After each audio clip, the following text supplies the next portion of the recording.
नमः संस्कृताय प्रिय संस्कृत मित्राणि, संस्कृत सेवा में आप सभी का स्वागत है। हम लोग एमपी वर्ग 2 में जो है वेद की प्रश्नोत्तरी को देखे और वेद में हम लोगों ने काफ़ी विस्तृत चर्चा भी की। अब आज उसी के बाद हम लोग वेदांग की प्रश्नोत्तरी लेकर के आए हैं, तो आज हम लोग वेदांगों के बारे में चर्चा करेंगे। देखिए, हमने पहले भी कहा था कि वेद के 5 भाग हैं। क्या कैसा है, पहले वेद हुआ, फिर वेदांग हुए। देखिए, पहले वेद हुआ, फिर वेदांग, ये फिर वेदों के ब्राह्मण, क्या हुआ, वेदों के ब्राह्मण, फिर आरण्यक, कौन से, आरण्यक, और फिर ऊपर है उपनिषद लास्ट में, कौन सा, उपनिषद। तो इस प्रकार से जो भी छात्र एमपी वर्ग 2 की तैयारी में लगे हुए हैं उन सब के लिए यह उपयोगी है। पहले वेद आए, फिर वेदांग, फिर वेदों के ब्राह्मण, फिर आरण्यक, फिर उपनिषद। तो वेदों में हमने आपको पढ़ाया था 4 वेद हैं। कितने वेद हैं? 4 वेद हैं। कौन कौन सा? तो देखो, ऋग्वेद, और दूसरा यजुर्वेद,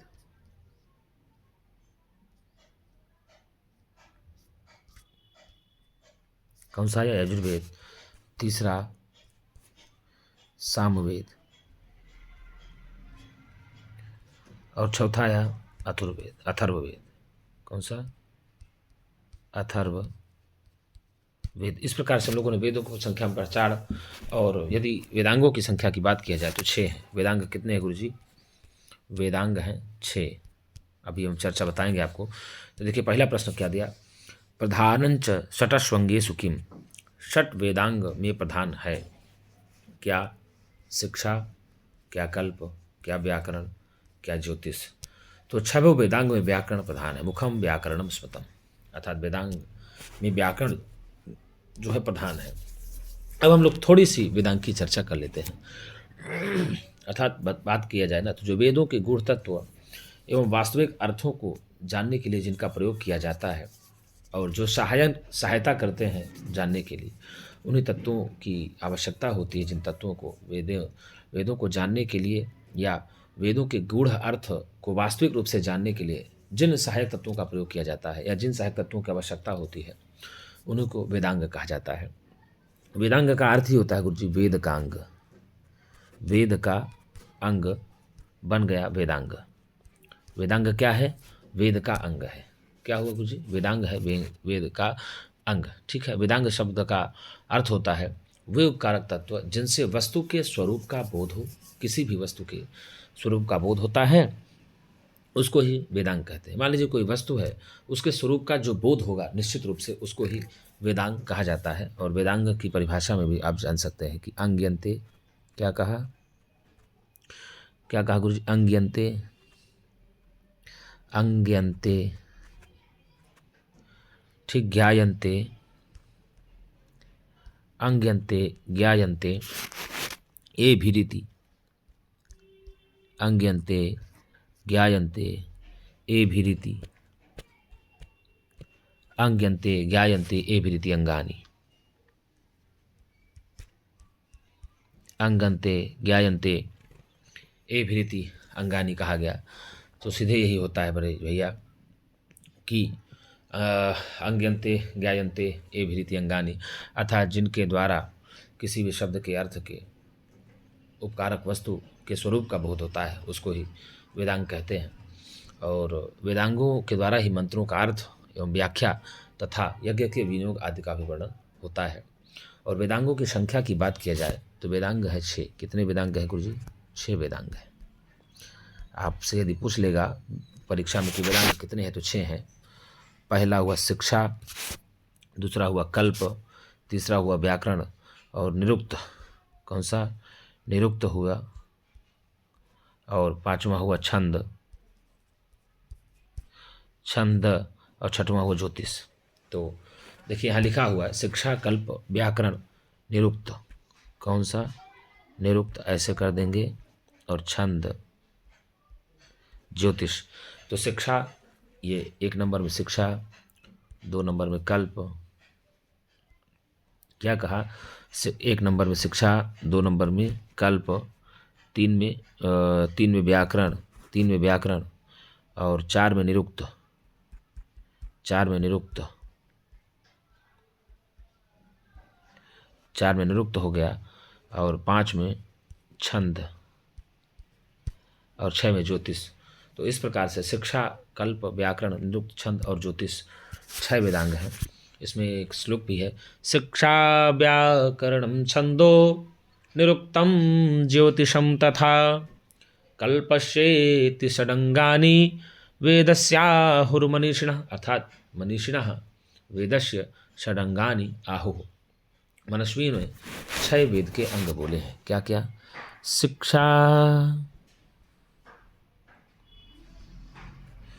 व्याकरणं छंदो, शिक्षा व्याकरणं छंदो, शिक्षा व्याकरणं छंदो निरुक्तं ज्योतिषं तथा निरुक्तं ज्योतिषं तथा निरुक्तं ज्योतिषं तथा शिक्षा व्याकरणं छंदो निरुक्तं ज्योतिषं तथा कल्पश्चेति षडंगानि कल्पश्चेति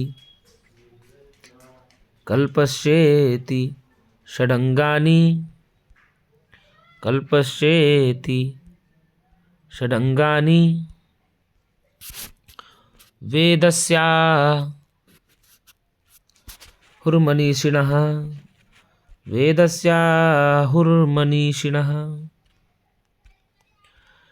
शिक्षा व्याकरणं छंदो निरुक्तं ज्योतिषं तथा कल्पश्येति षडंगानि वेदस्याहुर्मनीषिणः। अर्थात मनीषिणः, ठीक है ना, आहुः वेदस्य अंगानि। कितने अंगानि? षडंगानि। मनीषिणः वेदस्य षडंगानि आहुः। मनीषियों ने वेदों के 6 अंग बताए हैं, जिनमें पहला शिक्षा, दूसरा व्याकरण, तीसरा छंद, चौथा निरुक्त, 5वां कल्प और 6वां ज्योतिष। ये तो इस प्रकार से शिक्षा, कल्प, व्याकरण, निरुक्त, छंद और ज्योतिष को 6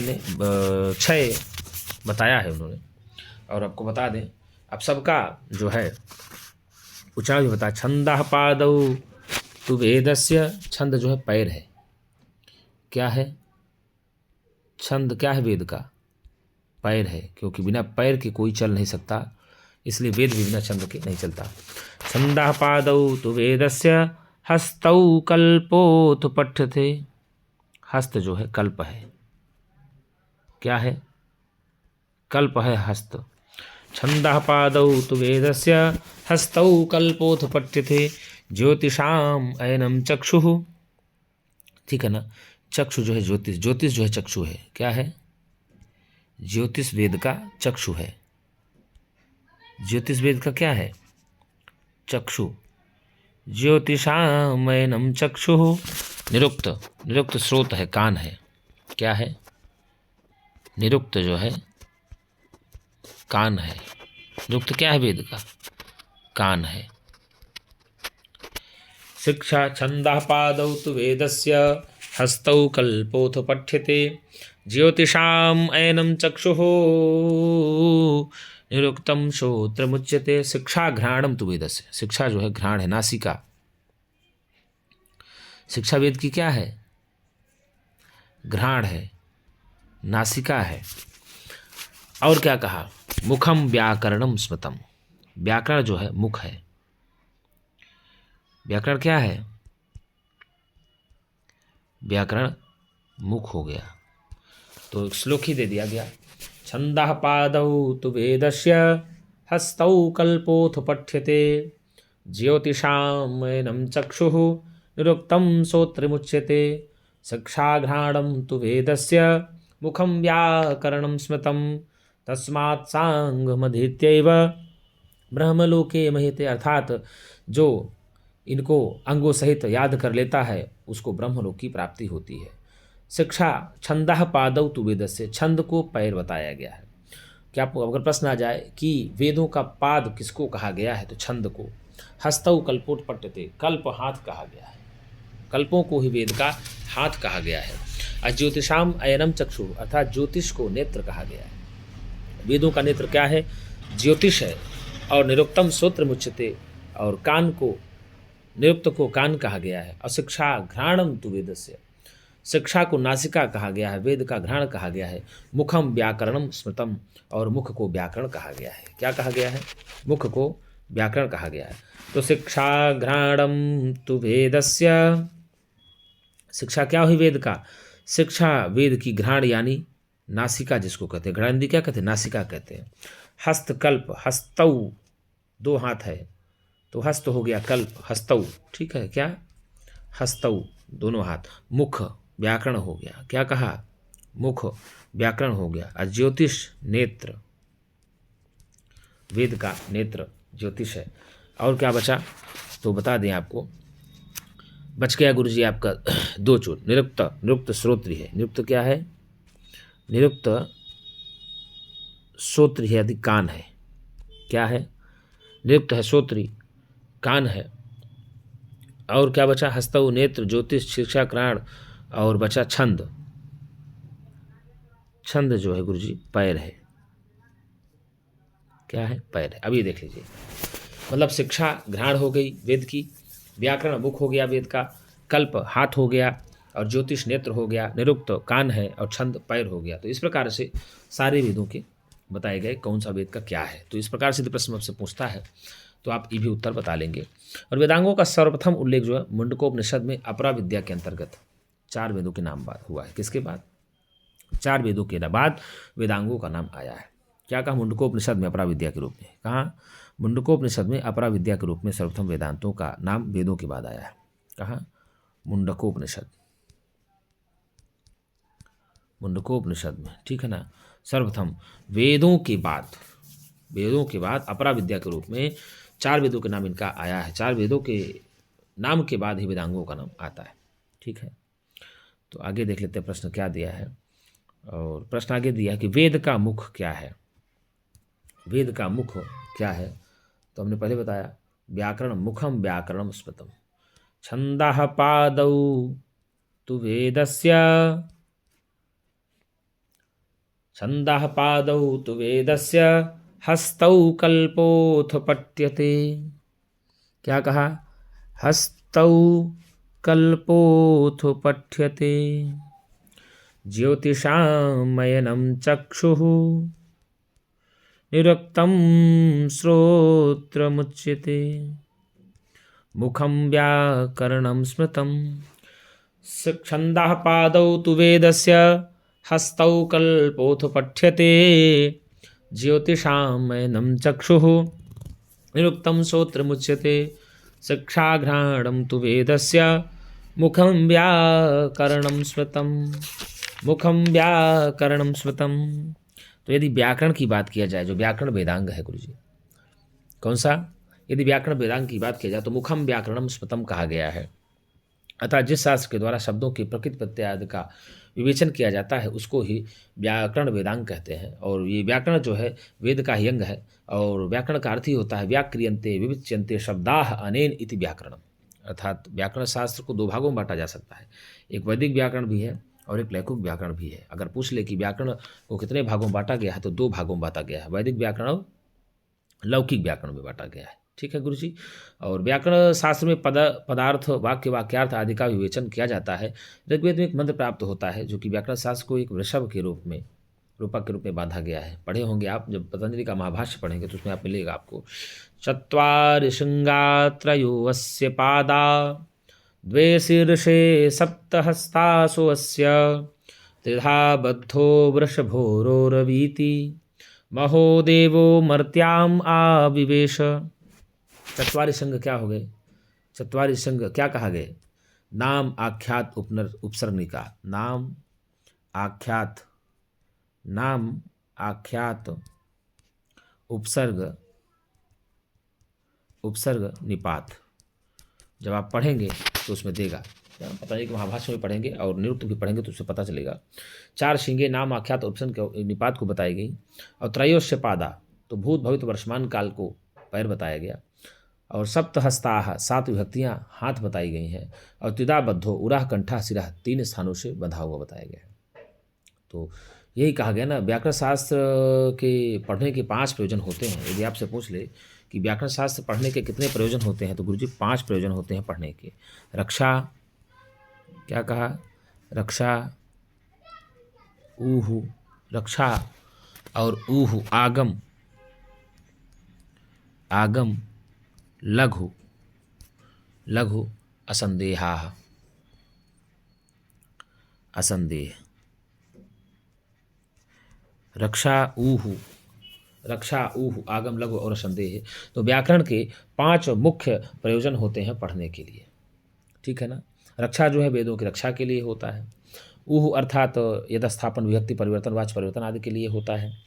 जो आगम होता है वो ब्राह्मण को निष्काम काम भाव से वेद को पढ़ना चाहिए ऐसा बताता है, और जो लघु होता है वो सरल ढंग से नए नए शब्दों के ज्ञान के लिए होता है। और संदेह मतलब किसी भी प्रकार का संदेह हो तो व्याकरण में संदेह के निवारण के लिए संदेह का प्रयोग किया गया है। तो ये व्याकरण शास्त्र का थोड़ा सा संक्षिप्त परिचय आया है। आगे हम किसी दूसरे शास्त्र को उठाएंगे। फिर क्या कि व्याकरण को वेद का कहते हैं। वेदांगेषु मतलब वेदों में व्याकरण को क्या कहते हैं। वेदांगेषु व्याकरणम उपमीयते, तो मुखम व्याकरणम स्मृतम, क्या कहा जाता है, मुखम व्याकरणम स्मृतम। आचार्य पाणिनि ने 10 आचार्यों का उल्लेख अष्टाध्यायी में किया है व्याकरण में। ऐन्द्रम चांद्रम काशकृष्णम, पढ़े हैं ना, ऐन्द्रम चांद्रम काशकृष्णम। तो इस पर आचार्य पाणिनि 10 आचार्यों का उल्लेख किया है। आपिसल हैं, काश्यप हैं, और गार्ग्य है, भारद्वाज है, शाक्टायन है, स्फोटायन है, ये सब मुख्य आचार्य हैं। इन सब का वर्णन किया है उन्होंने। और प्रातिशाख्य आदि में भी पाणिनि पूर्ववर्ती लगभग 75 आचार्यों का उल्लेख मिलता है, ठीक है ना।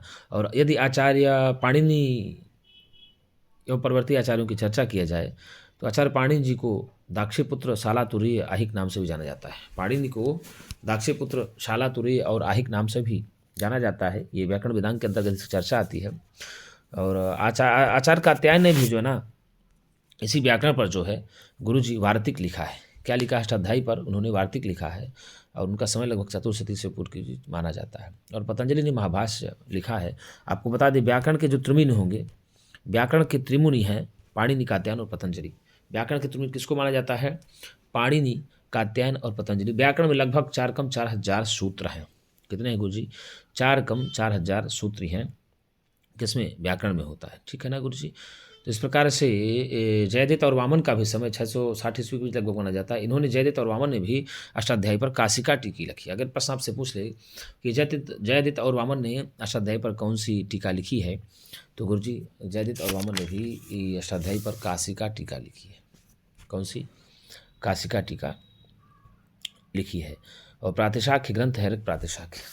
कौन सा गुरुजी, ऋक् प्रातिशाख्य। तो इस प्रकार से अगर पूछा जाए कि व्याकरण को वेद का क्या कहा जाता है, तो व्याकरण को वेद का मुख कहा जाता है। क्या कहा जाता है, व्याकरण को वेद का मुख कहा जाता है। आगे आया वेद शरीरे व्याकरण शास्त्रस्य स्थानम अस्ति, व्याकरणम वेद पुरुषस्य कीदृशम अंगम अस्ति।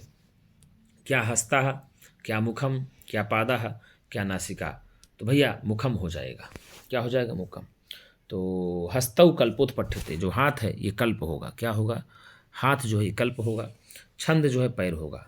पैर क्या होगा, छंद जो है पैर होगा। और श्रोत्री, नासिका जो है आपको हस्त, ये कहा ना, पढ़े हो ना, छंदा पादौ तु वेदस्य हस्तौ कल्पोत्पठ्यते ज्योतिषामयनं चक्षुः निरुक्तं श्रोतुमुच्यते शिक्षा घ्राणं तु वेदस्य। शिक्षा हो जाएगी। क्या गुरुजी, नासिका जो है वेद की, शिक्षा घ्राण, ठीक है ना। शिक्षा घ्राण तो वेद से, शिक्षा नासिका से संबंध शिक्षा से हो जाएगा। आगे दिया उहा खल्वापि इति कस्य प्रयोजनम अस्ति। उहा खल्वापि इति कस्य प्रयोजनम अस्ति। क्या कल्प वेदांगस्य, क्या कल्प वेदांग का, क्या ज्योतिष वेदांगस्य, क्या ज्योतिष वेदांग का, क्या निरुक्त वेदांगस्य, क्या निरुक्त वेदांग का, क्या व्याकरण वेदांगस्य, क्या व्याकरण वेदांग। तो भैया व्याकरण वेदांग का हो जाएगा। हमने पहले ही बताया था आपकी रक्षोहागम, क्या कहा, रक्षोहागम लघ्व संदेहा, पंच प्रयोजनानि, 5 मुख्य प्रयोजन है। रक्षा, ऊह, आगम, रक्षोहागम, ये ला हो गया, रक्षोहागम, माँ नहीं है, ये माँ जोड़ देंगे। रक्षोहागम, लघ्व, संदेह, रक्षा, ऊह, आगम, लघ्व और संदेह, ये 5 व्याकरण के प्रमुख प्रयोजन हैं। तो उन 5 प्रयोजन में पूछ लिया है उहा। अब मान लीजिए पूछ सकता है आपके रक्षा कस्य प्रयोजनम अस्ति, तो व्याकरण शास्त्र से। ऊह कस्य प्रयोजनम अस्ति, व्याकरण अस्ति। और खलु, और फिर यदि पूछ लिया आपसे कि लघु किसका प्रयोजन है, तो व्याकरण का है। असंदेह किसका प्रयोजन है, तो व्याकरण का प्रमुख प्रयोजन है। 13 गौण प्रयोजन होते हैं और 5 लघु मतलब मुख्य प्रयोजन होते हैं। 13 गौण प्रयोजन होते हैं। जायते अस्ति, ऐसे आता है, विप्रमृत्य पक्षिते विनश्यति, इस प्रकार से आएगा। तो 13 गौण प्रयोजन होता है और 5 जो है लघु मतलब मूल प्रयोजन होते हैं। जब आप पतंजलि का महाभाष्य पढ़ेंगे तो आपको उसमें पूरे व्याकरणों का प्रयोजन मिलेगा। पदानां प्रकृतेः प्रत्ययस्य च उपदेशकम वेदांगम अस्ति, पदों की प्रकृति प्रत्यय आदि का उपदेशक जो होता है वह वेदांग कौन सा है, तो भाई साहब हमने पहले ही बताया था, व्याक्रियन्ते विच्यन्ते शब्द व्युत्पाद्यन्ते शब्दाः अनेन व्याकरण, जहाँ पर शब्दों की प्रकृति प्रत्यय आदि का विवेचन किया जाता है उसको ही व्याकरण कहा जाता है। तो यहाँ पर स्वाभाविक है कि यहाँ पर व्याकरण ही होगा। क्या होगा, व्याकरण होगा। हस्तौ कल्पोथ पठ्यते, शिक्षा घरणम तु वेदस्य, छंदः पादौ तु वेदस्य, छंद हो गया पैर, ठीक है, इस प्रकार से आप बताएंगे। वेद भगवतः मुखत्वेन उपमीयते, वेद भगवान से मुख के द्वारा बोला जाता है। वेद भगवान के मुख, वेद भगवान का मुख क्या हो सकता है, वेद पुरुष का मुख किसको कहते हैं, ऐसा आप कहेंगे। वेद पुरुष का मुख किसको कहते हैं, क्या छंद को, क्या छंद को कहेंगे, क्या गुरुजी छंद को कहेंगे, या जो है कल्प को कहेंगे, या व्याकरण को कहेंगे, या ज्योतिष को कहेंगे। तो जो वेद भगवान का मुख होता है वह है व्याकरण। कैसा, मुखम व्याकरणम स्मृतम, छंदः छंदः पादौ तु वेदस्य, हस्तौ कल्पोऽथ पठ्यते, ज्योतिषामयनं चक्षुः निरुक्तं श्रोत्रमुच्यते, शिक्षाघ्राणं तु वेदस्य, मुखं व्याकरणं स्मृतं, तस्मात् सांगमधीत्यैव ब्रह्मलोके महीयते। तो जो भी मेरे मित्र यदि एमपी वर्ग आप दे रहे हैं वर्ग 2, तो उसके लिए अच्छे से तैयारी करें। और यदि मेरे मित्र बहुत सारे ऐसे भी होंगे जो यूजीसी दे रहे हैं तो उनके लिए भी यह प्रश्नोत्तरी रामबाण साबित होगी। वेदांगेषु किम शास्त्रम शब्द शास्त्रम कथ्यते, वेदांगों में कौन सा शास्त्र शब्द शास्त्र कहा जाता है। क्या निरुक्त होगा, तो ये निर्वचन शास्त्र है। निरुक्त को क्या कहते हैं, शब्दों के निर्वचन की बात कर देती है। क्या है, शब्दों के निर्वचन, निर्वचन शास्त्र इसको कहा जाता है। कौन सा शास्त्र कहा जाता है, निर्वचन शास्त्र निरुक्त को कहा जाता है। और ज्योतिष शास्त्र ज्योतिष को कहा जाएगा। और छंद तो जहाँ पर छंदों की चर्चा, अर्थात यही कहता है ना, किसी भी गीतिबद्ध पद्यात्मक रचना को ही छंद, तो जब गीतिबद्ध प्रयोग करना हो तो छंद का प्रयोग आ जाता है, ठीक है ना। यदक्षर परिमाणम तत्छंदा, यदक्षर परिमाणम तत्छंदा, इस प्रकार से कहा जाता है। जहाँ पर अक्षरों का परिमाण किया जाए वही छंद है। तो व्याकरण हो जाएगा। वेदांगों में कौन सा शास्त्र शब्द शास्त्र कहा जाता है, तो शब्द शास्त्र व्याकरण को कहा जाता है। किसको, व्याकरण को शब्द शास्त्र कहा जाता है। आगे दिया निरुक्त होता है, निरुक्त होता है। बताओ निरुक्त का प्रतिपाद्य विषय क्या है, दशा विधम है, क्या त्रिविधम है, क्या नवविधम है, क्या पंचविधम। तो निरुक्त का जो प्रतिपाद्य विषय है वह 10 विधम है। कितने हैं निरुक्त का प्रतिपाद्य विषय गुरुजी, 10 विधम। हमने पहले ही बताया, शिक्षा मतलब एक बार देखा जाए, छंदः पादौ तु वेदस्य, हस्तौ कल्पोऽथ पठ्यते, ज्योतिषामयनं चक्षुः निरुक्तं श्रोत्रमुच्यते, शिक्षाघ्राणं तु वेदस्य, मुखं व्याकरणं स्मृतं, तस्मात् सांगमधीत्यैव ब्रह्मलोके महीयते। निरुक्त होता है। निरुक्त का प्रतिपाद्य विषय 10 प्रतिपाद्य विषय है निरुक्त के। कितने हैं गुरुजी, 10 है। आगे दिया, निरुक्ते एकस्य पदस्य बहुवर्थमादाय किम कांडम प्रवर्तते। निरुक्त में एक पद का बहुत सारे अर्थ लेकर के कौन सा कांड प्रवर्तित है। क्या नैघंटुक कांड है, क्या दैवत कांड है, क्या उत्तरष्टकम कांड है, क्या नैगम कांड है। तो भैया गुरुजी आपका सी लगाएंगे, उत्तर नैगम कांड हो जाएगा। क्या हो जाएगा, नैगम कांड हो जाएगा। कौन सा कांड, नैगम कांड हो जाएगा। उत्तर आपका सी जाएगा। नैघंटुक नहीं है, दैवत भी नहीं है, नैगम कांड भी, ठीक है ना। ये तीनों कांड जो है निरुक्त से ही संबंधित है। तो ये निरुक्त की चर्चा हम लोग थोड़ी सी कर लेते हैं कि निरुक्त जो है आचार्य यास्क की रचना है। किसकी रचना है गुरु जी? यदि निरुक्त की बात किया जाए तो सीधे सीधे आप आचार्य यास्क की रचना बनाएंगे। किसकी रचना है गुरु जी?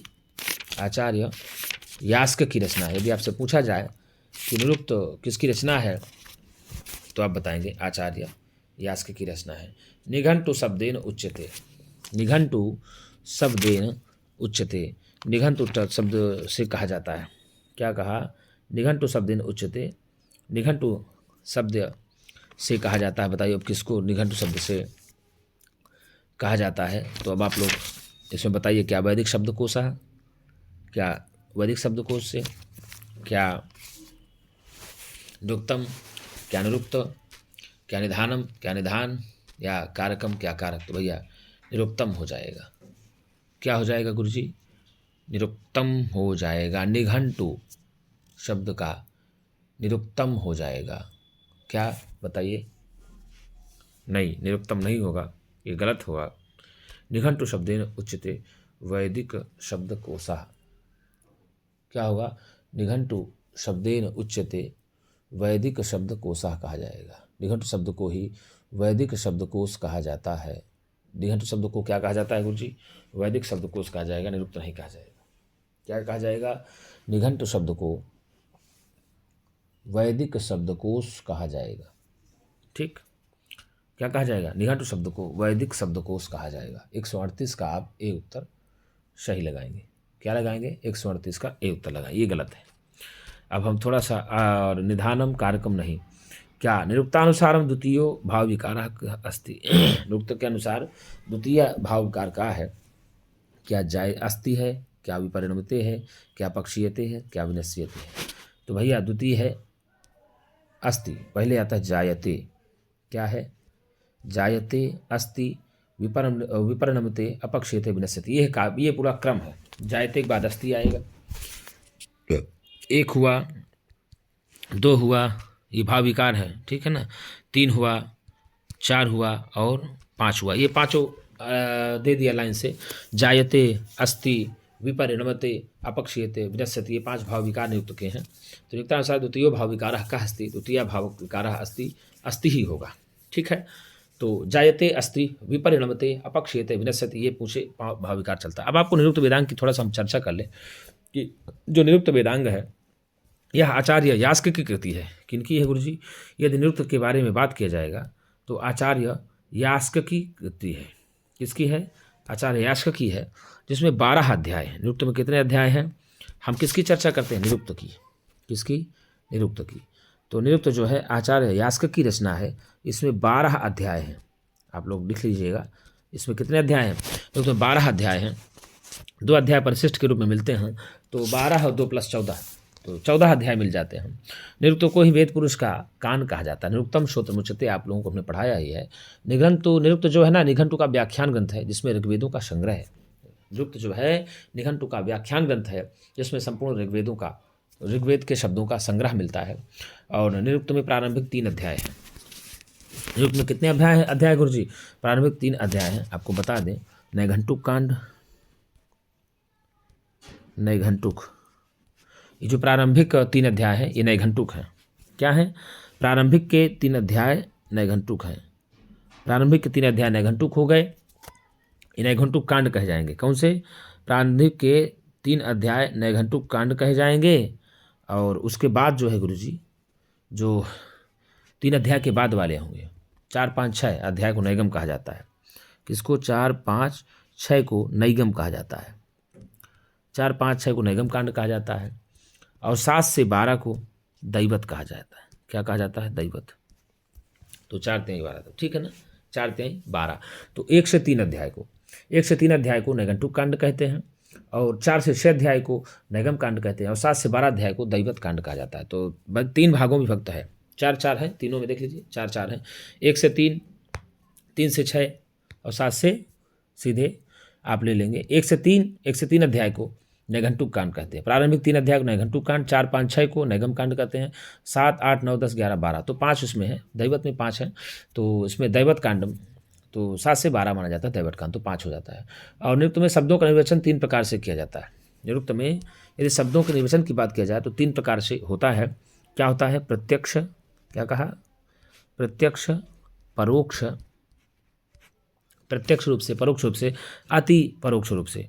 प्रत्यक्ष, परोक्ष और अति परोक्ष रूप से ही निरुक्त में शब्दों का निर्वचन किया जाता है। तो शब्दों, यदि प्रश्न पूछ ले कि शब्दों का निर्वचन निरुक्त में किस प्रकार से किया जाता है, 3 प्रकार से किया जाता है, प्रत्यक्ष, परोक्ष और अति परोक्ष रूप से किया जाता है। और निरुक्त में 12 कितने गुरुजी? 12 अध्याय हैं गुरुजी। कितने अध्याय? 12 अध्याय, 2 परिशिष्ट है, 14 माने जाते हैं। तो प्रथम 3 अध्याय को नैघंटुक कांड कहा जाता है और 4 से 6 अध्याय तक को नैगम कांड कहा जाता है और 7 से 12 अध्याय को दैवत कांड कहा जाता है। तो पहले में 3 अध्याय है, दूसरे में 3 अध्याय है, चौथे में, तीसरे में 5 अध्याय, तो कुल मिला के 12 अध्याय हो जाते हैं। निरुक्त शब्द को व्युत्पत्ति शास्त्र भी कहा जाता है। क्या कहा जाता है? निरुक्त शब्द को व्युत्पत्ति शास्त्र भी कहा जाता है। अर्थात इसमें शब्दों को व्युत्पत्ति का भी वर्णन किया गया है। व्युत्पत्ति का किस भैया? व्युत्पत्ति का मतलब वेदों के शब्दों का निर्वचन उसमें बताया जाता है ऋग्वेद के, ठीक है ना। वैदिक शब्दों का संग्रह निघंटु तथा उनकी व्याख्या निरुक्त में है। वैदिक संग्रह शब्दों का जो संग्रह होता है वह निघंटु में होता है। वैदिक शब्दों का संग्रह, वैदिक शब्दों का संग्रह निघंटु में है। किसमें भैया? निघंटु में है। और उसका निर्वचन जो है वह निरुक्त में होता है, ठीक है। उनकी व्याख्या कहाँ होगी? निरुक्त में होगी। दुर्गाचार्य यास्ककृत निरुक्त में प्रसिद्ध टीकाकार है। दुर्गाचार्य जो है, यास्क का जो निरुक्त है उसके प्रसिद्ध टीकाकार दुर्गाचार्य जी हैं। कौन है गुरुजी? दुर्गाचार्य जी हैं। अर्थावबाधे निरपेक्षतया पदजातम यत्रोक्तम तनिरुक्तम, ठीक ना, सायण ने कहा था। वेद मंत्रों के कठिन शब्दों की निरुक्त निरुक्त करता है। क्या करता है? निरुक्त करता है। और निरुक्त में 4 पद हैं। निरुक्त में 4 पद हैं। यदि 4 पद की बात कौन कौन सी है तो बताया, नाम, आख्यात, उपसर्ग और निपात। निरुक्त में 4 पदों की चर्चा आती है, नाम, आख्यात, उपसर्ग और निपात। 4 पद जातानि नाम आख्याति च उपसर्ग निपातश्च, ठीक है ना गुरुजी। और यदि यास्क के पूर्व के निरुक्तकारों की भी बात किया जाए तो दुर्गाचार्यकृत ऋज्वर्थ वृत्ति टीका मिलती है और स्कंद महेश्वर की टीका जो लाहौर में प्रकाशित हुई है, और रुचि के निरुक्त निचय टीका मिलती है। और रुचि के द्वारा कौन सी? निरुक्त निचय टीका मिलती है, ठीक है ना। और निरुक्त के 5 प्रतिपाद्य विषय हैं। यदि निरुक्त के पूछा जाए कि 5 प्रतिपाद्य विषय हैं, कितने हैं गुरुजी? 5 प्रतिपाद्य विषय होते हैं। वर्णागम, क्या कहा? पहला है 5 प्रतिपाद्य विषयों में वर्णागम, वर्ण विपर्यय। दूसरा वर्ण, ऐसे वर्ण विपर्यय, वर्णागम, वर्ण विपर्यय, ठीक गुरुजी। कौन कौन सा बताएं? वर्णागम, वर्ण विपर्यय, वर्ण विकार, वर्णागम, वर्ण विपर्यय, वर्ण विकार, वर्णागम, वर्ण विपर्यय और वर्ण विकार, वर्णनाश, धातु के अनेक अर्थों का प्रयोग। वर्णागम, वर्ण विपर्यय, वर्ण विकार, वर्णनाश। क्या कहा? वर्णनाश। वर्णागम, वर्ण विपर्यय और वर्ण विकार, वर्णनाश और धातु के अनेक अर्थों में प्रयोग। धातु के अनेक अर्थों में प्रयोग, ठीक है। वर्णागमो वर्ण विपर्यश्च द्वौ चापरौ वर्ण विकारनाशौ धातोस्तदर्थातिशयेन योगः तदुच्यते षड्विधम निरुक्तम, ठीक है ना। तो इस प्रकार से निरुक्त के प्रतिपाद्य विषय प्राप्त होते हैं। वर्णागम, वर्ण विपर्यय, वर्ण विकार, वर्णनाश और धातु के अनर्थों का प्रयोग। तो इस प्रकार से ही पंचविधम निरुक्तम कहा जाता है।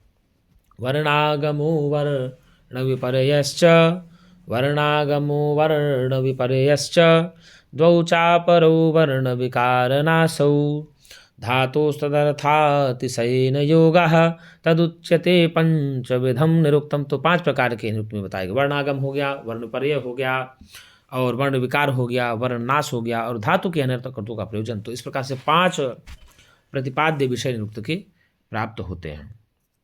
इस प्रकार से हम लोगों ने निरुक्त की चर्चा की। थोड़ा सा निरुक्तानुसार द्वितीयो भाव विकार हका अस्ति, तो 5 भाव विकार हैं। तो जायते अस्ति विपरीत पक्षिते विनश्यति, तो यहाँ अस्ति हो जाएगा। क्या होगा गुरुजी, अस्थि हो जाता है। और आगे अब दिया है अग्रणी भवति इति निरुक्त्या का उच्यते। अग्रणी भवति इति निरुक्त्या का उच्यते, तो जो आगे की ओर चले वह निरुक्त के अनुसार क्या कहा जाता है, वीरः आदित्यः अश्वः क्या अग्नि, तो अग्रणी भवति इति अग्नि, अग्नि हो जाएगा, क्या हो जाएगा, अग्नि हो जाएगा।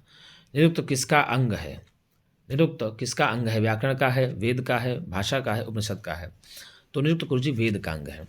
कौन सा है, निरुक्त जो है वेद का अंग है। निरुक्त किसका अंग है, वेद का अंग है।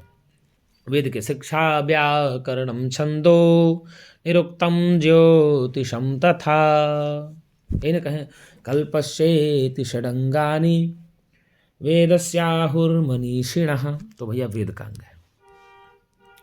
परिशिष्ट भाग को छोड़कर निरुक्त में कितने अध्याय हैं, परिशिष्ट भाग को छोड़कर निरुक्त में कितने अध्याय हैं, तो भैया 12 अध्याय हैं।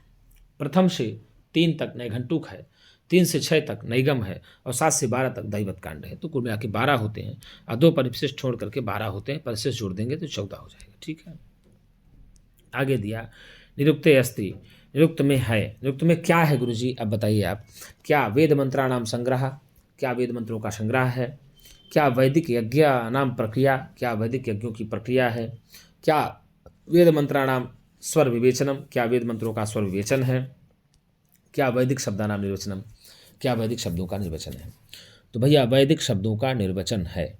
क्या है, निरुक्त में वैदिक शब्दों का निर्वचन किया गया है। निरुक्त शब्दे को धातु अस्ति, निरुक्त शब्द में कौन सी धातु है, निरुक्त शब्द में कौन सी धातु है, सिद्ध है कि अर्ध है, वच है कि नी धातु है, तो निरुक्त शब्द में नी धातु हो जाएगी। क्या गुरुजी, निरुक्त शब्द में कौन सी धातु होगी, निरुक्त शब्दे को धातु अस्ति, निरुक्त शब्द में कौन सी धातु है, क्या सिद्ध, क्या अर्ध, क्या वच, क्या नी, तो गुरुजी निरुक्त शब्द में ये होगी वच धातु होगी, सी धातु नहीं, नी नहीं होगी, वच धातु होगी। कौन सी धातु होगी, वच धातु होगी ये। ठीक है, निरुक्त शब्दों में वच धातु हो जाएगी। कौन सी गुरुजी, निरुक्त शब्द में वच धातु हो जाएगी। ठीक है गुरुजी, आगे देखिए, नी नहीं होगा, डी नहीं होगा, सी ऑप्शन उत्तर आपका सही होगा। कौन सा उत्तर सही होगा गुरुजी, सी आपका उत्तर एकदम सही होगा, 144 का सी। आगे दिया सौस्थानीय वेदांगम निरुक्तम निरूपितम अस्ति वेद पुरुषस्य श्रोत्रम किम अस्ति। ठीक है ना गुरुजी, तो क्या अब आप बताइए इसमें गुरुजी कि इसका उत्तर क्या होगा। सौतस्थानीय वेदांगम निरूपितम अस्ति वेद पुरुषस्य श्रोत्रम किम अस्ति, गृहसूत्रम अस्ति, प्रातिशाख्यम अस्ति, निरुक्तम अस्ति, क्या कल्पसूत्रम अस्ति, तो इसमें हो जाएगा निरुक्तम। क्या हो जाएगा गुरुजी, इसमें 145 में निरुक्तम हो जाएगा, 100 सी आपका उत्तर सही चला जाएगा। आइए, निम्न में से कौन सा वेदांग है, निम्नलिखित में से कौन सा वेदांग है, आरण्यक है, ब्राह्मण है, उपनिषद है, छंदस है, तो छंद यहाँ पर वेदांग है। छंद क्या है यहाँ पर, वेदांग है। छंदः पादौ तु वेदस्य हस्तौ कल्पोऽथ पठ्यते ज्योतिषामयनं चक्षुः निरुक्तम श्रोत्रमुच्यते, तो यहाँ भैया छंद है। कौन सा है, छंद हो जाएगा उत्तर। निम्न के वेदांग कौन सा है, छंद है।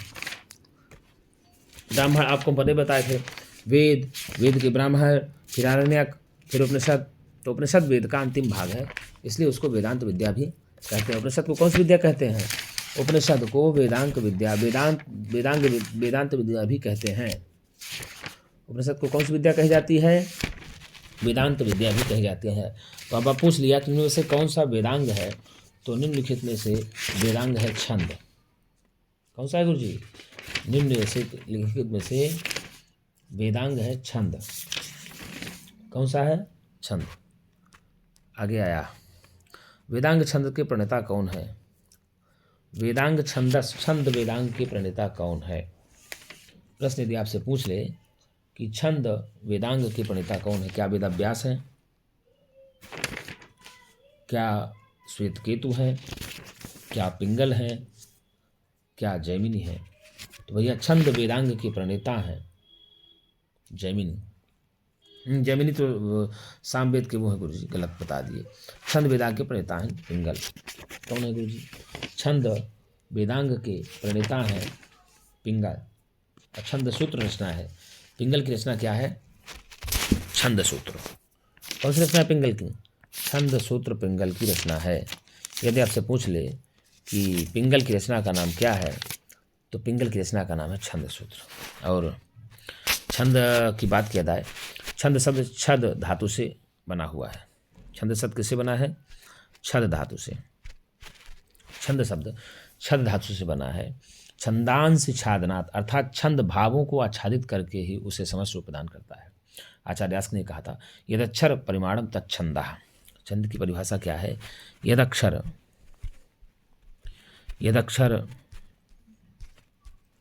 परिमाणम तच्छंदः। यदक्षर परिमाणम तच्छंदः बन जाएगा।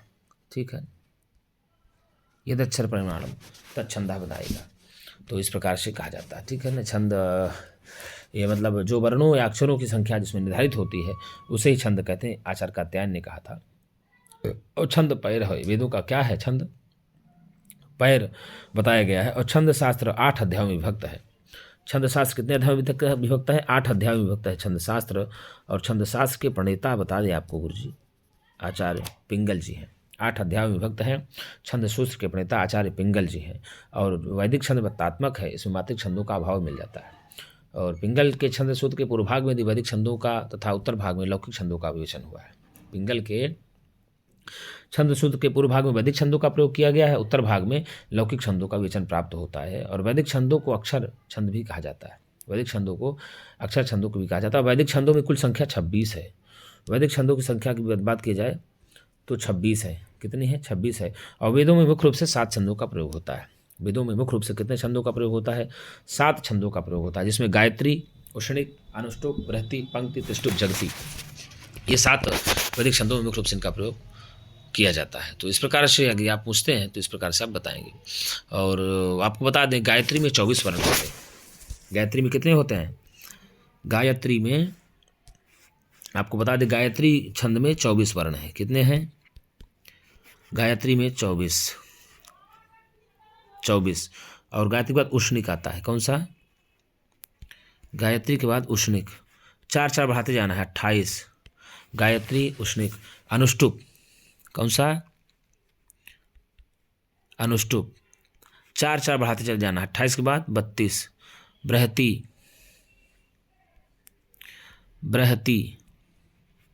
32 4 36। पंक्ति 36 के बाद 40। बृहति, पंक्ति,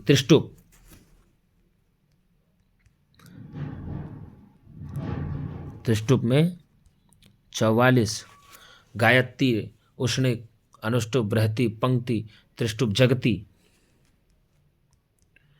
जगति में गुरुजी 4 और बढ़ा दीजिए, 48।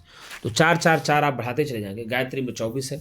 यदि आपसे प्रश्न पूछ लें कि गायत्री में छंदों की संख्या कितनी है? 24। उष्णिक में 28। अनुष्टुप में 32। बृहति में 36। पंक्ति में 40। त्रिष्टुप में 44। जगति में 48। और यदि आपसे पूछ ले अति जगति में 52। अति सकवरी में 60। और अष्टि में 64। अत्यष्टि में 68। ऐसे ही 4 करके बढ़ता चला जाता है। तो 7 छंदों को आप जानिए। 7 छंदों का ज़्यादातर आपसे पूछता है। गायत्री में मात्रा की छंदा कितने हैं? 24 है। उष्णिक में 28 है। और अनुष्टुप में 32 है। बृहति में 36 है। पंक्ति में 40 है। त्रिष्टुप में 44 है। जगति में 48 है। इस प्रकार से आपसे पूछ सकता है। ठीक है ना गुरुजी? अब आगे दिया किस वेदांग को पाद कहा जाता है? तो छंदा पादौ तो वेदस्य। छंद पाद है, ज्योतिष नेत्र है, कल्प हाथ है और व्याकरण मुख है। सबका हमने बता दिया। तो उत्तर इसका आपका ए जाएगा। उत्तर कहाँ जाएगा गुरुजी? ए में आपको उत्तर सही लग जाएगा, ए में। ठीक। आगे दिया वेदांग में छंदस कहलाता है। वेदांग शास्त्रम वेदस्य किम अंगम विदिते वेदांगे छंदा उपमीयते। क्या पादः? क्या कहा? वेदांगेषु छंदा उपमीयते। क्या पादः? क्या हस्तः? क्या नासिका? क्या मुखम?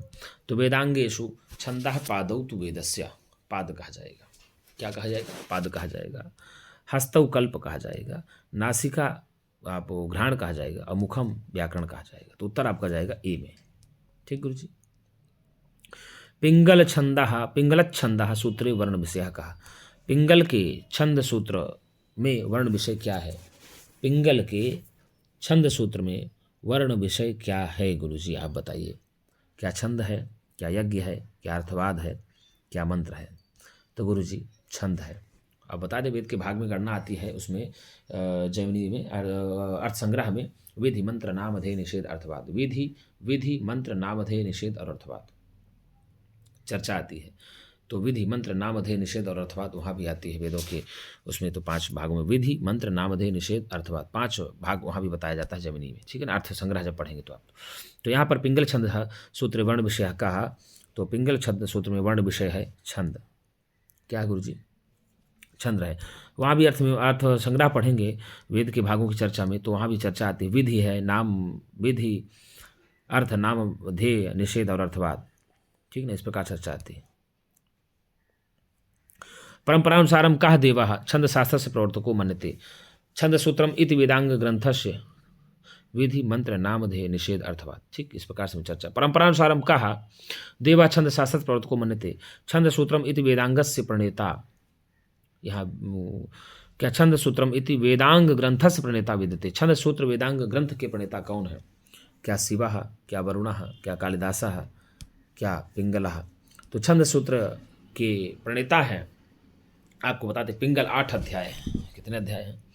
पिंगल है गुरुजी 8 अध्याय है। अभी आपको हमने पूर्व में बताया कितने हैं गुरुजी? 8 अध्याय हैं, जिसको लिखते हैं कौन? छंद सूत्र के रचनाकार आचार्य पिंगल है। कौन है? छंद सूत्र के पिंगल है, जिसमें 8 अध्याय विभक्त है, ठीक है ना। और कालिदास का तो बता दें गुरुजी, एक ग्रंथ है, पहला ग्रंथ है कालिदास का ऋतुसंहार गीत काव्य है। कौन सा है? ऋतुसंहार गीत काव्य है कालिदास जी का। कुमार संभव महाकाव्य है, विक्रमोर्वशीयम त्रोटक है, अभिज्ञान शाकुंतलम नाटक है, पूर्व में कुमार संभवम भी महाकाव्य है 17 सर्गों का, और मेघदूतम पूर्व में उत्तर मेघ गीत काव्य, संदेश काव्य भी एक कहा जाता है। 7 रचनाएं कालिदास जी की मिलती हैं, ठीक है ना। और आगे देखते हैं क्या दिया है। आगे ऋग्वेद का गृह सूत्र है, ऋग्वेद का गृह सूत्र है। क्या आशुलायन, क्या पारास्कर, क्या बौधायन, क्या कात्यायन गृह सूत्र है? तो कात्यायन तो गुरुजी शुक्ल यजुर्वेद का जाएगा, ठीक है।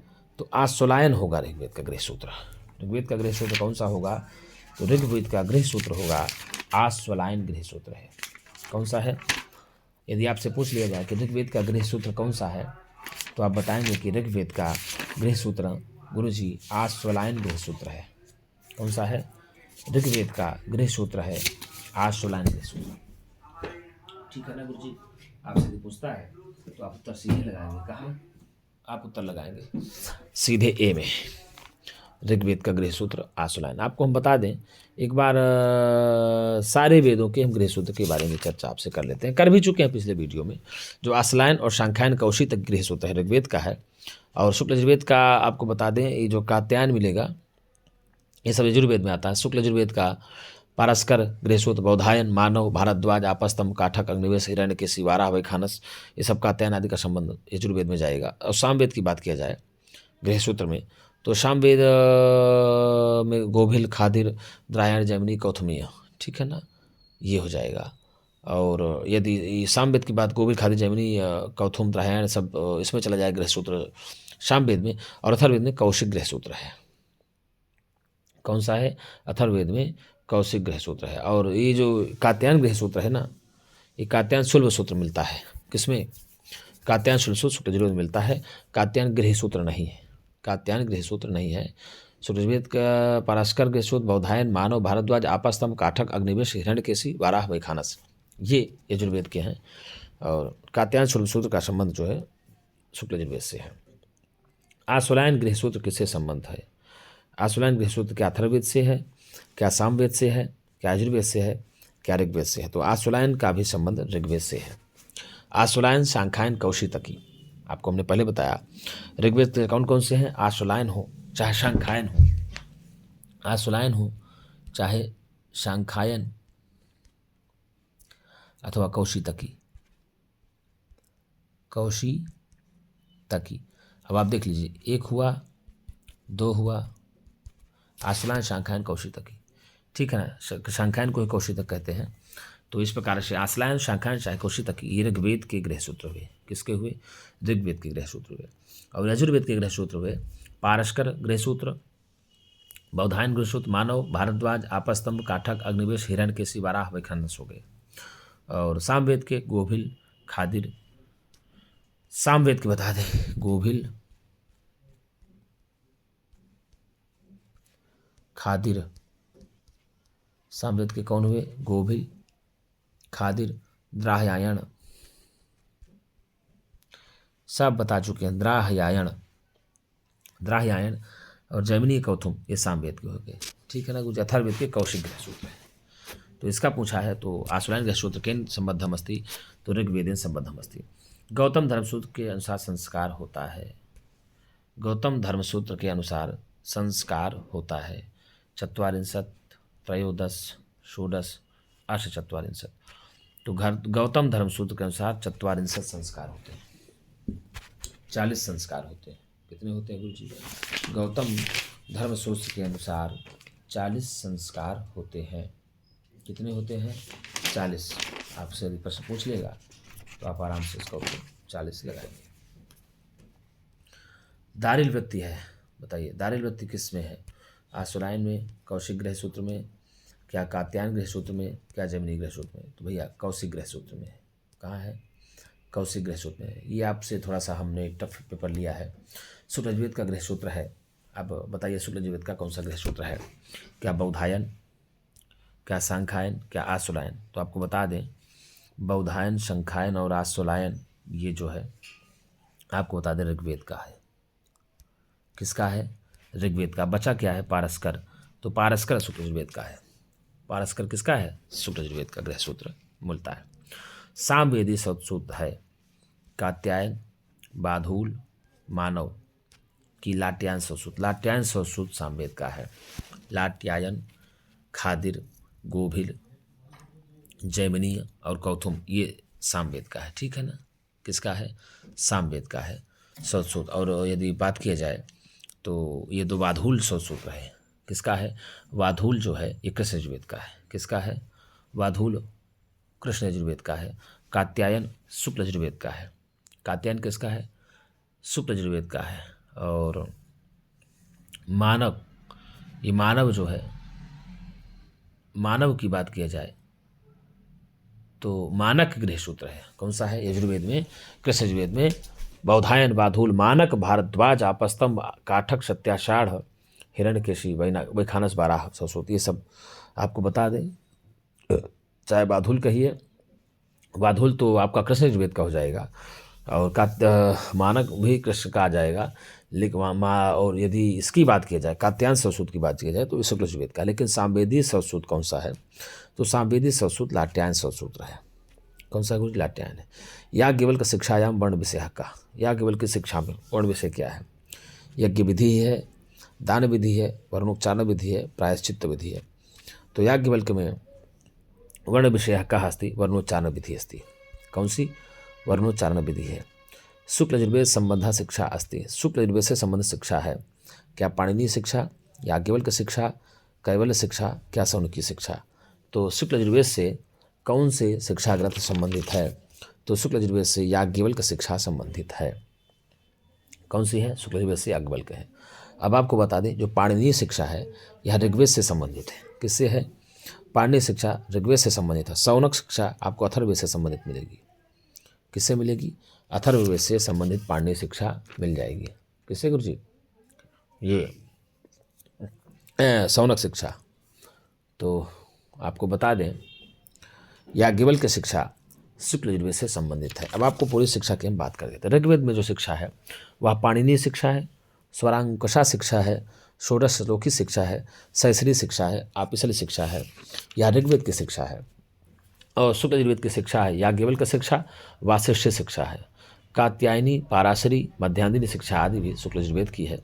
और कृष्ण यजुर्वेद की शिक्षा की यदि बात किया जाए भारद्वाज शिक्षा, व्यास शिक्षा, शंभु शिक्षा, कौहली शिक्षा, सर्वसम्मत, आरण्य सिद्धांत शिक्षा, ये सब शिक्षा आपकी कृष्ण यजुर्वेद की। सामवेद की शिक्षा गौतमी, लोमशी, नारदी शिक्षा है। सामवेद की कौन सी है? गौतमी, लोमशी और नारदी। अथर्ववेद की शिक्षा मिलती है मांडू की शिक्षा। ठीक है। सौनक ऋषि रहे अथर्ववेद के।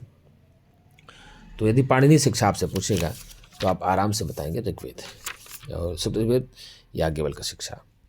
आगे पूछा शिक्षा ग्रंथेषु कः शिक्षा ग्रंथा यजुर्वेदो संबंधा नास्ति। शिक्षा ग्रंथों में कौन से शिक्षा ग्रंथ यजुर्वेद से संबंधित नहीं है। अब बताइए यजुर्वेद से कौन सी शिक्षा संबंधित नहीं है। तो वासिष्ठी शिक्षा शुक्ल यजुर्वेद से संबंधित है, ठीक। और कात्यायनी शिक्षा भी शुक्ल यजुर्वेद से संबंधित है, और पाराशरी शिक्षा ये भी शुक्ल यजुर्वेद से संबंधित है। ये तीनों शिक्षाएं शुक्ल यजुर्वेद से संबंधित है। ये तीनों शिक्षाएं शुक्ल यजुर्वेद से संबंधित हैं, किंतु जो नारदीय शिक्षा है यह शुक्ल यजुर्वेद से संबंधित नहीं है। नारदीय शिक्षा का संबंध सामवेद से है। किससे है गुरु जी? नारदीय शिक्षा का संबंध सामवेद से है, ठीक। आगे दिया कस्य वेदांगस्य प्रतिपादनम वेद पुरुषस्य घ्राण रूपेण अस्ति। किस वेदांग का प्रतिपादन वेद पुरुष के घ्राण रूप में है, बताइए। क्या शिक्षा का, क्या निरुक्त का, क्या व्याकरण से का, क्या कल्प का? तो भैया शिक्षा का है। किसका है? शिक्षा का है। छंदः पादौ तु वेदस्य हस्तौ कल्पोऽथ पठ्यते ज्योतिषामयनं चक्षुः निरुक्तं श्रोत्रमुच्यते शिक्षा घ्राणं तु वेदस्य मुखं व्याकरणं स्मृतं लोकेशांगमधीत्यैव ब्रह्मलोके महीयते।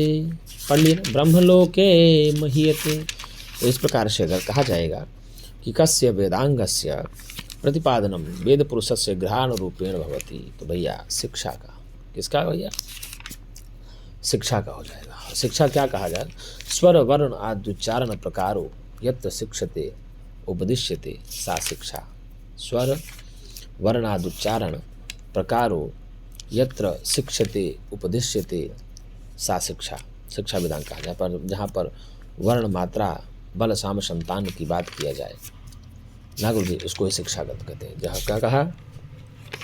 स्वर वर्ण वर्णाद्युच्चारण यत्र प्रकारो उपदिश्यते शिक्षते सा शिक्षा। तो इस प्रकार से ही शिक्षा कहा जाता है।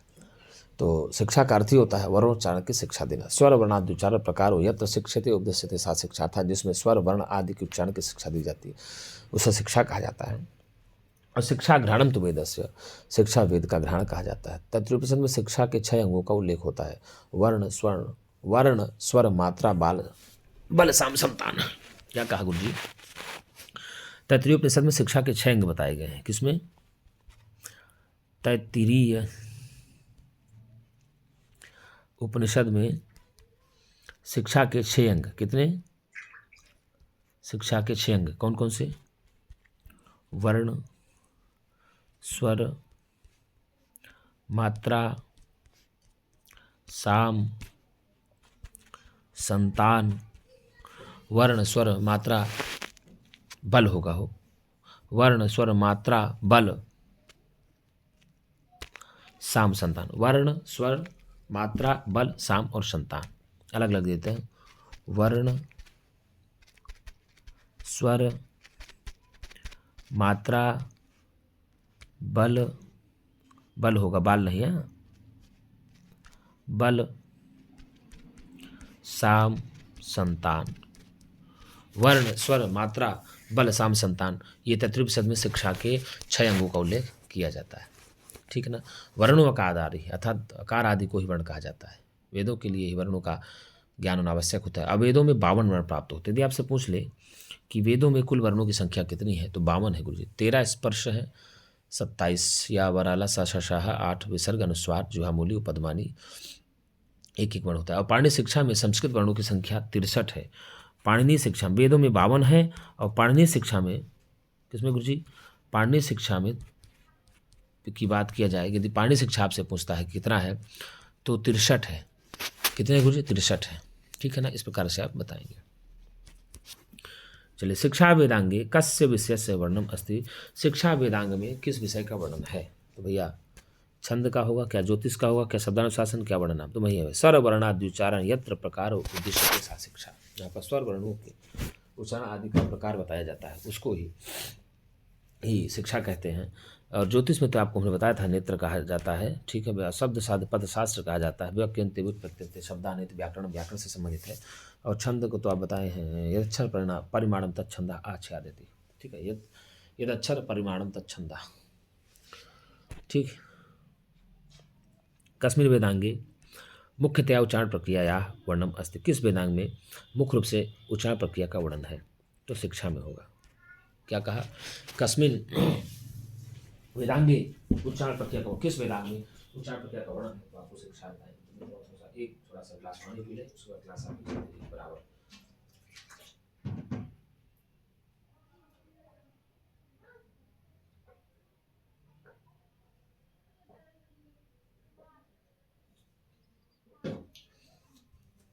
हम इस वीडियो में आपका वेदांग पूरा प्रयास करेंगे कि वेदांग आपको इसमें से कुछ बाहर प्रश्न पूछेगा नहीं परीक्षा में। तो कस्मिन् वेदांगे मुख्यतया उच्चारण प्रक्रिया या वर्णम अस्ति, किस वेदांग में मुख्य रूप से उच्चारण प्रक्रिया का वर्णन है? तो गुरुजी शिक्षा में है। किसमें है? शिक्षा में। निरुक्त में शब्दों के निर्वचन की बात करता है, और व्याकरण में बता दें आपको गुरुजी व्युत्पत्ति की बात करता है, ठीक है। और ज्योतिष क्या हो जाएगा गुरुजी? ज्योतिष का जो है आपका ये होगा। तो मित्रों, यदि आपको वीडियो अच्छी लगी हो, तनिक मात्र समझ में आई हो या अच्छी लगी हो, तो आप एक बार लाइक एवं सब्सक्राइब जरूर करें, और हो सके तो अपने मित्रों को भी ज़्यादा से ज़्यादा शेयर करें। हमने इसमें आपको संक्षेप में संपूर्ण वेदांग पढ़ाने का प्रयत्न किया है। अब आपको वेदांग से प्रश्न यदि पूछेगा MP वर्ग का आयोग, तो मुझको तो नहीं लगता कि इससे बाहर पूछेगा मित्रों। तो यदि आपको मेरी वीडियो, मेरी मेहनत आपको तनिक भी अच्छी लगती है, तो एक बार इस संस्कृत सेवा चैनल को सब्सक्राइब करें, लाइक करें, हो सके तो अपने मित्रों को भी शेयर करें। और मित्रों, यदि आप नए जुड़े हैं, तो हमने अभी तक वेद की वीडियो बना करके 7 तक हमने डाल दिया है, काफ़ी वीडियो डाल दी है। उसमें हमने शुरू से चर्चा की है, ऋग्वेद की भी, यजुर्वेद की भी, सामवेद अथर्ववेद की भी। आप उस वीडियो में उसको पढ़ सकते हैं। और इसके बाद हमने वेदांग की वीडियो लेकर के आज आया, और वेदांग में हमने इस वीडियो में आपको संपूर्ण वेदांगों के बारे में जानकारी देने का प्रयास किया है। तो मित्रों, आज के लिए इतना ही। हम पुनः एक नई वीडियो के साथ मिलेंगे, तब तक के लिए नमः संस्कृताय।